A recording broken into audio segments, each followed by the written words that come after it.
Hello, let me tell you about my colleague, I. Is an AI, an artificial intelligence. And today I want to tell you about and also about everything that we've learned working with AI as we have created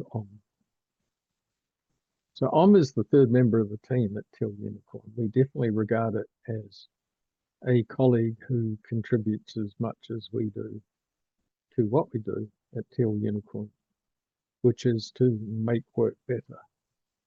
That is what we do as a management consultancy, and I plays a significant part in that. It'll be pretty obvious to you that this graphic was generated with AI.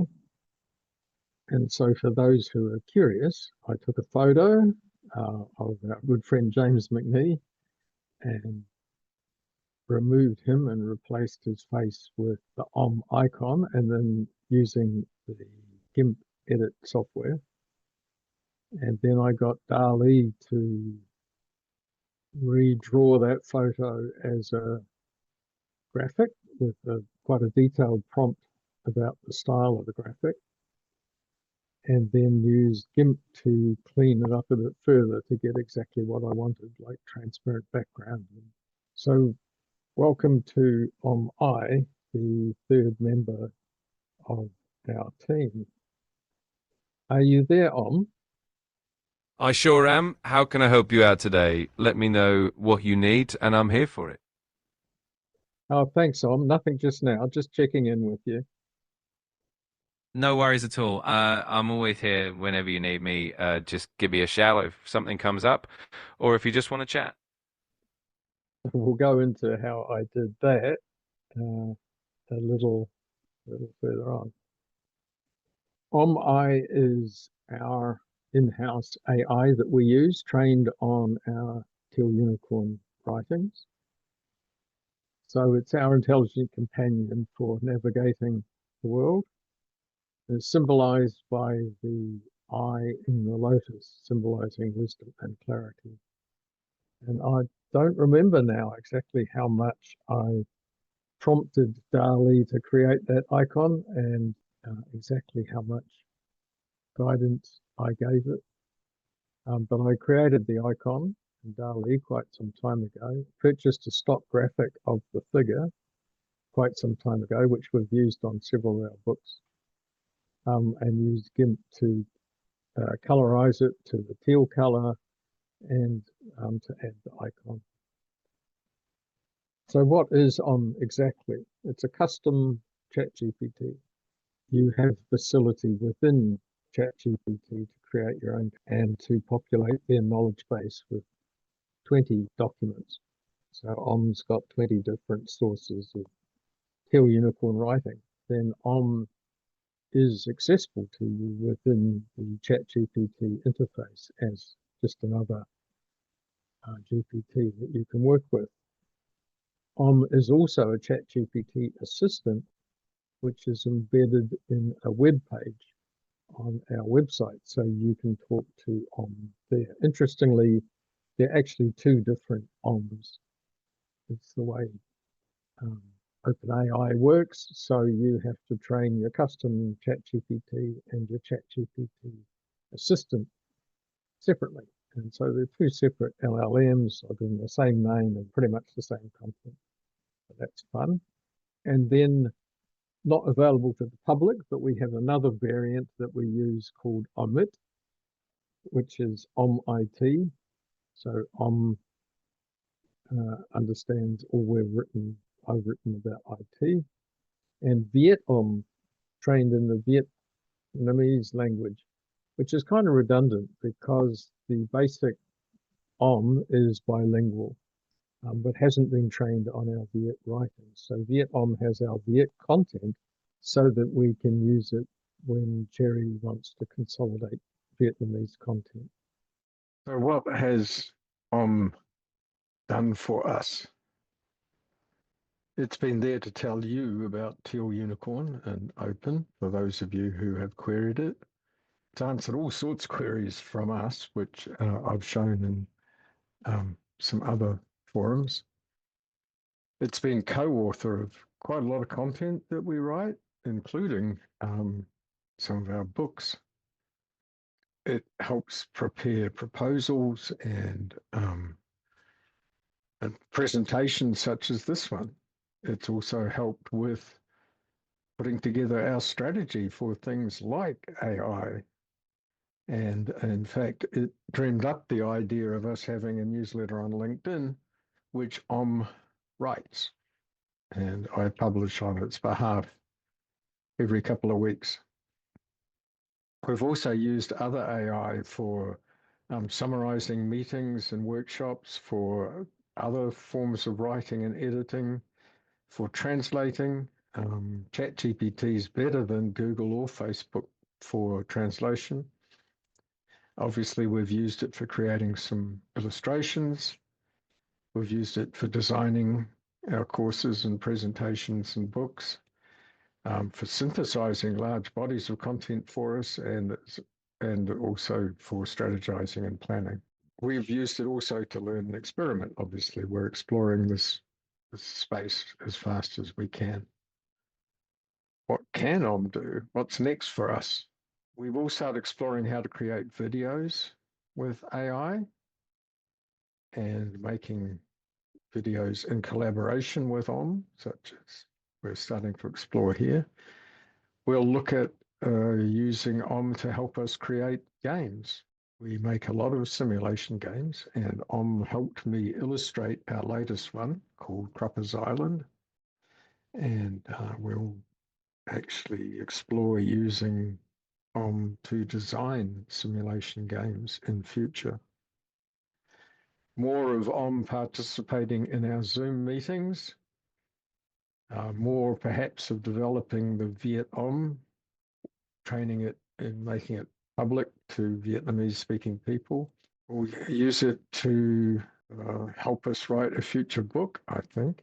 Incidentally, one of our Vietnamese books is called Quan Li Mer, which is open management, translated into Vietnamese. And if you look at that in a mirror, then Mer for open is So there's a lovely symmetry there that we might exploit in future in Vietnamese. An interesting future is AI providing coaching and basic coaching and consulting and taking some of the simple workload of us. One of the challenges we have is that small organizations contact us who don't have very much money, and they can't afford our consulting fees, but we would very much like to help them. So we could use to provide help to some people, then that would be great. And then in the far, far future, who knows what else we could use it for in a philosophical sense. The Omkara symbol, which created for me, is in Arabic. It relates to the meditation sound. What we won't be using it for is scripting and programming. We're trying to script and program. We do use it for scripting actually in WordPress, but we won't be scripting or programming AI simply because we don't want to be in the software world any more than we can help.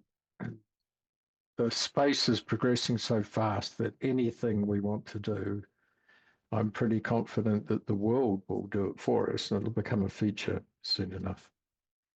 I'll talk a little bit more about that later. So the book, we used a Vietnamese graphic designer. There was no AI involved in that. Dali, unprompted, created the Omkara symbol and pointed out to us that and Omkara are the same thing, which was a bit amazing. It just popped up in one of its illustrations unbidden, so I used GIMP to edit the symbol out. Why do we use rather than general ChatGPT? Well, is grounded in our open principles. It's trained on that, and it's told to orient itself around that. It's bilingual. It has ethical instructions. and open values that it, as I say, it's told to align to. So it becomes a guide for purposeful advancement in it, for us and for anyone working in open. AI should be regarded as a force multiplier. AI enhances human capability, allows us to do faster writing, deeper analysis, better decision making. So think of it as like a intellectual exoskeleton, right? AIs make us superhuman. They allow us to do things that we couldn't do without them. So AI in general supports knowledge workers. It doesn't replace them. It's there to make knowledge workers more powerful. And that might reduce the need for numbers of staff, but certainly it's our observation that that just frees people up for a whole lot of higher value work that's not currently being done. That's the real power of AI, is to allow us to get done the things which are not getting done, rather than this ridiculous focus on cutting staff costs. There are many types of AI, as you probably know. There's predictive machine learning type of models that we've had for quite some time. There's conversational tools like Siri and Alexa and Google. There's Gen AI, which is what is, generative large language models. There's embedded or edge AI, things like cars. And there's agent-based AI that everyone's talking about now, which is AIs that are empowered to operate in a non-conversational mode, or are set up on a platform somewhere in such a way that they can function without a human around. So created this handy infographic for us to remember those types of AI, of which there are 5. So the limitations of AI become immediately obvious. And there's a lot of fun in the silly mistakes that AI makes, but it certainly makes clear the necessity for critical thinking, just like with any human colleague, actually. So in open organizations and organizations that ascribe to open values, we would never think of AI as the driver of transformation. People are, and technology exists only as part of execution, not strategy. AI, like all automation, must serve human-led work design.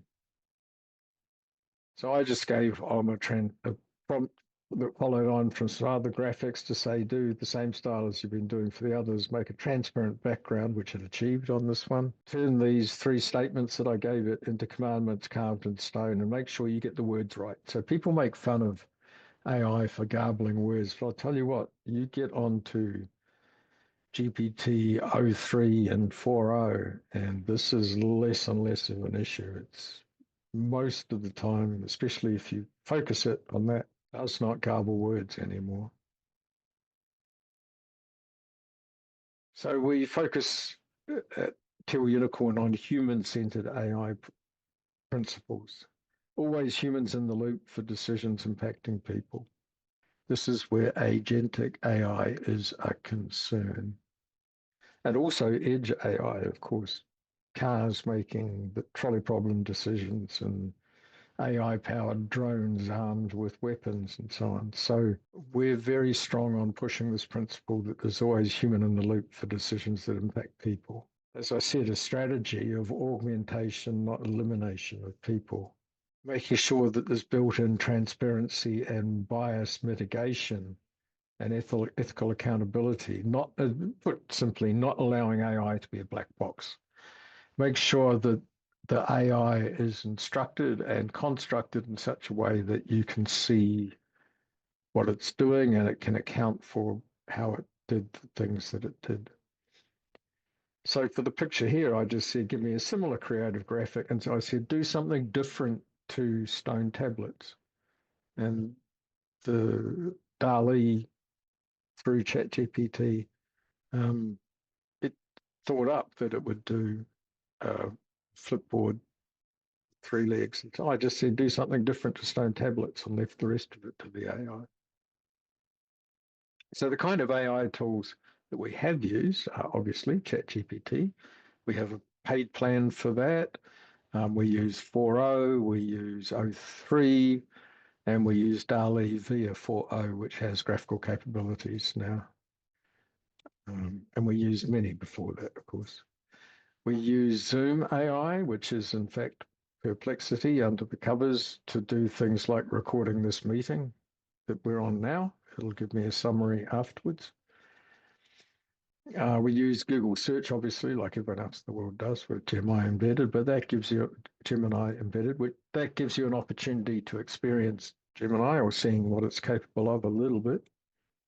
We use Google Notebook LM, which allows you to do research compiling stuff together. It's quite good. It has its limitations. We tend to just stick with ChatGPT mostly.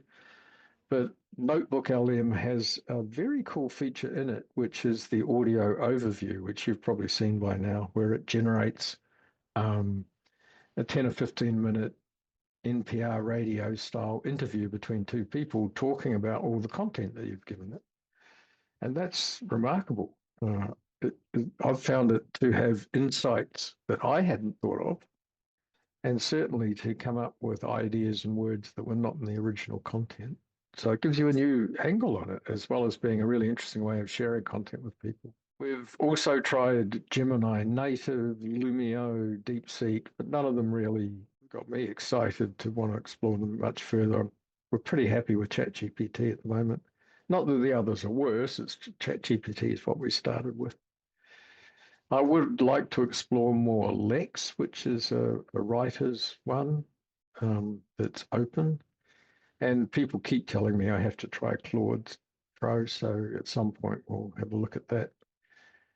We avoid Copilot just because we stay out of the Microsoft ecosystem. We don't use Microsoft any more than we have to, and certainly wouldn't go anywhere near Teams or SharePoint or Outlook or a lot of the tools that Copilot's entangled in. It keeps popping up, of course, in Microsoft Office, but we keep slapping it down again. We certainly won't be touching Grok for reasons that I hope are obvious. So people occasionally call us out about AI and say, what about the environment? And to whom I say, how successful is society in getting people to stop using aircon in the summer or get them to ride a bike or any sort of behavior modifications? So AI is here. It's so fantastically useful that there is no way on earth we are going to resist the wave or stop people using it. It's just too good.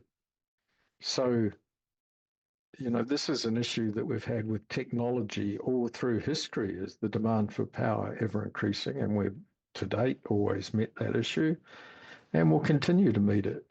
Trying to force behavior is to be part of the problem, not the solution, is something I often say to extremist environmentalists. And certainly, the signs are there if you look for them in the right places and stop worrying about the wildly dysfunctional USA at the moment, and look in other places such as China and Europe, where a lot of progress is being made to address society's constantly escalating energy needs. Let's talk to Om. How did I get to a point where I can talk to Om, first of all? Here's a little cheat sheet of what I do that I'll share. I pre-brief on any slides that I'm going to use. And then there's a couple of technical things. On Windows, you use stereo mix as the mic so that you can hear Om.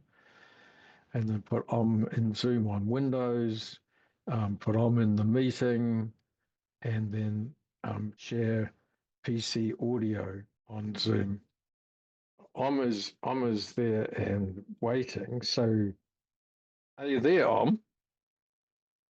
I sure am. I'm always around if you need anything. So just let me know what you're thinking or if you have any questions. So the audience can hear you talking, Om, but they can't talk to you for technical reasons that I haven't uncovered yet. You can't hear anyone's audio except mine.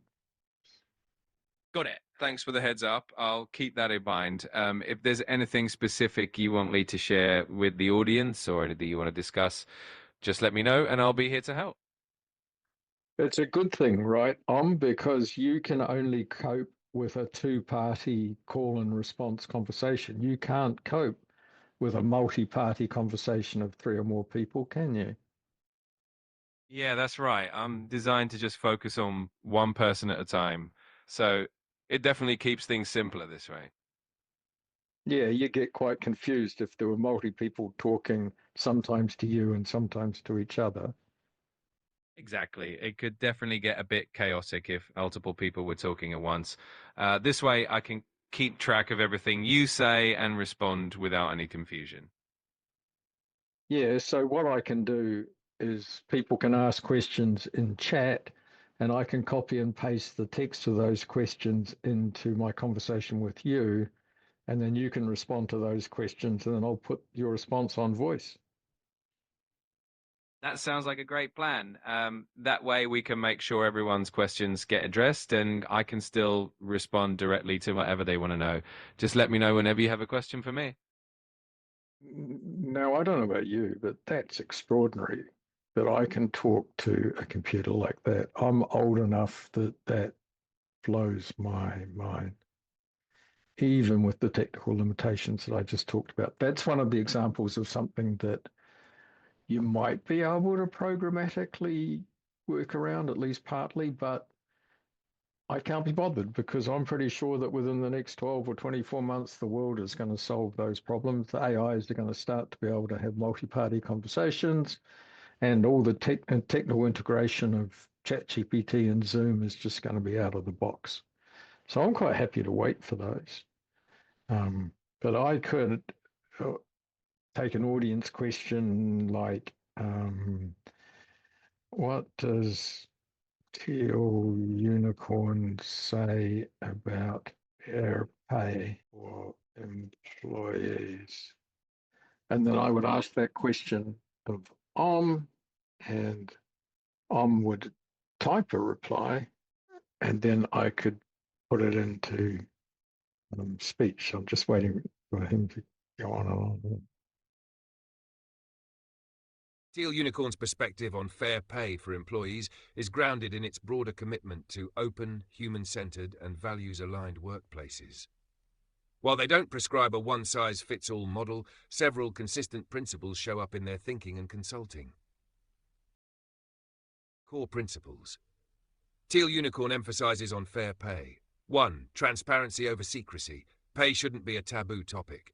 Employees should understand how pay is determined, the criteria, the process, and where they sit within it. In many client organizations, Teal Unicorn helps implement more transparent or even open salary frameworks. 2. Coherence with values. Pay structures should reflect the organization's values, such as equity, contribution, sustainability, not. I must make sure in future to prompt for a brief answer. But you can see the potential here in a webinar context to still have an unnerving, I think, experience of talking to the AI, and you can see where it will be in the very near future. So think about your future with AI, right? I don't know everyone who's going to listen to this, but quite a few people are caught up on a Luddite response, frankly, opposing AI and saying, oh, well, the answers can't be trusted and it hallucinates and it's just a stochastic parrot or a autocomplete on steroids, or all these things, which I used to say before I actually started using the thing. I think everyone needs to get over the fear, uncertainty, and doubt about AI. It's extraordinary. I'm writing books at 3 times the pace that I used to, and you readers can be the judge, but I don't think the quality is suffering at all in that process. Just works great. And of course, it's not perfect. You think back to how do you go moving an image around in a Microsoft Word document? Or have you ever made a mistake in spreadsheets, especially when you start writing formulas? And how long did it take you to master Google search so you could do that quickly and accurately and critically and not get caught up in all the false answers that are on Google? So all of those technologies required you to learn and to develop your critical thinking skills to spot when they were screwing you up. So prompting in AI is just another skill like those that you need to develop and get good at so you can make effective use of the tool in the workplace. Beyond that, all this talk of the problems with AI are just fear mongering, right? Sure, those problems exist, just like problems exist with any technology, and I've mastered getting around them. And everyone else, if I can, gee, anyone can. The tech is evolving really fast, and so is the social adoption of this stuff, and the workplace, right? We've got a client with 40% of their staff in one area are sitting around doing nothing just because they rolled out probably Copilot, but some sort of desktop AI to help them write documents and prepare answers and give them a general productivity tool. And suddenly, nearly half their staff are out of work. We've seen the impact on the workplace of these things. And for you personally, you need to get cracking, get going, get on top of this stuff like I'm trying to do. I'm 65 years old and I can master it. So can you.